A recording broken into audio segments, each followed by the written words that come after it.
আজ পৃথিবী কাঁদছে, কিন্তু মানুষ স্ক্রিনে হাসছে। আজ যুদ্ধ চলছে, কিন্তু আমরা বলছি এটা তো স্বাভাবিক।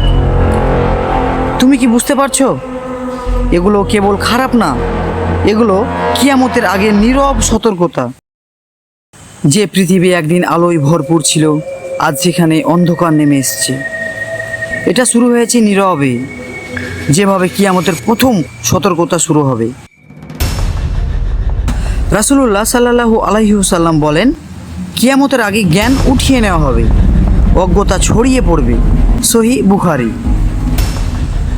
আজ মানুষ জানে বিজ্ঞান, কিন্তু ভুলে গেছে কোরআনের আলো। জ্ঞান আছে, কিন্তু নূর নেই। এটাই প্রথম নীরব সতর্কতা। যখন অন্যায়কে মানুষ তুচ্ছ ভাববে আর ন্যায়ের জন্য কেউ আওয়াজ তুলবে না, তখন বুঝে নিও আল্লাহর রহমত সরে যাচ্ছে। এটাই দ্বিতীয় সতর্কতা। অন্যায় হবে সাধারণ, আর সত্য হবে বিরল। কোরআনে আল্লাহ বলেন, তোমাদের হৃদয় কঠিন হয়ে গেছে এবং তা পাথরের চেয়েও কঠিন। সূরা আল বাকারা ৭৮।